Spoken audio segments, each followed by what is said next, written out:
Ngayong araw ay pupunta tayo ng Tacloban City para pumunta ng Aboyog Leyte para sunduin ng aking mag-ina. So balikan lang naman tayo.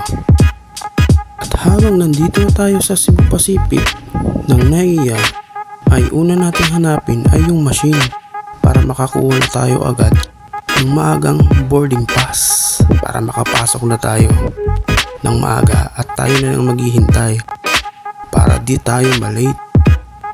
Kaya habang binabaybay ko ang loob na ito ay naghahanap na ako ng mauupuan para makapagpahinga at sabay manood-nood muna. Yun, tinawag na ang boarding pass number ko, so kailangan ko nang pumila para makapasok na tayo dito at maupo. Ramdam ko yung excitement ng iba, parang gusto nang makauwi ng probinsya kasi ang tagal na yata nila dito sa Manila. Pagkatapos naming bumaba ng bus ay nagpila ulit kami papasok ng eroplano. Kaya lang bilad naman kami kasi sobrang tagal magpapasok kaya naiinip na talaga ako. Sa wakas nagpapasok na din.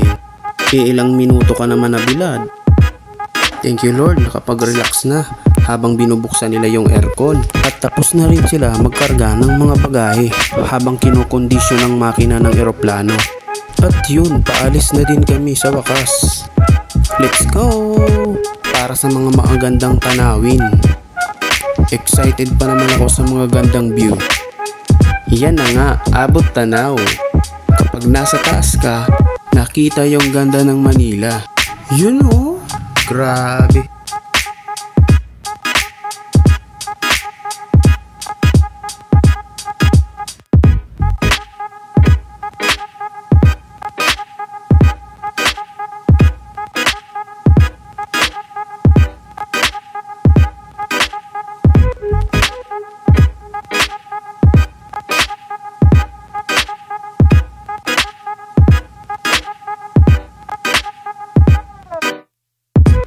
Kaya habang nasa taas tayo ay tamang kape-kape muna tayo habang nagre-relax habang malayo-layo pa yung ating biyahe.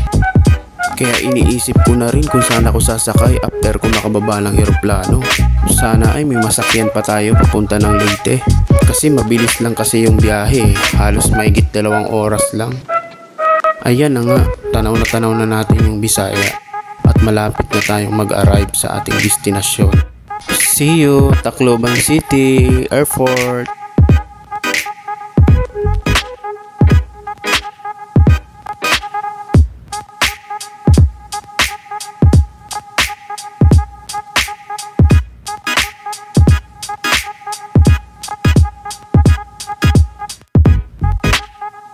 At yan na nga, nakalapag na tayo sa ating destinasyon.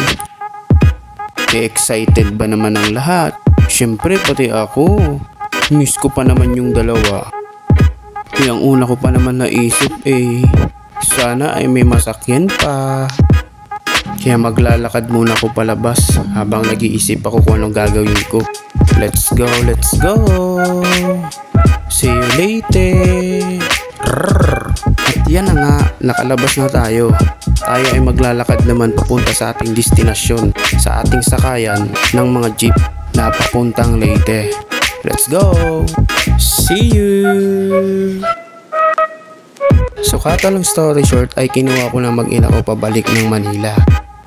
Siyempre, excited pabalik, nakasama yung dalawa. Hello! After 2 hours, nandito na kami sa aming destinasyon. Sobrang bilis lang talaga. Parang di lang pumunta ng Leyte. Sabay titig muna sa langit at sa baba kung paano ba kaganda ang tanawin paggabi. At yan na nga, aramdam na namin na pababa na. See you Manila. At magre-ready na din akong mag-book ng grab car para mabilis makauwi sa aming destinasyon sa Pateros, Manila. Thank you Lord at napabilis ang aming biyahe pabalik ng Manila. Malapit na kami sa aming destination. All glory for Jesus.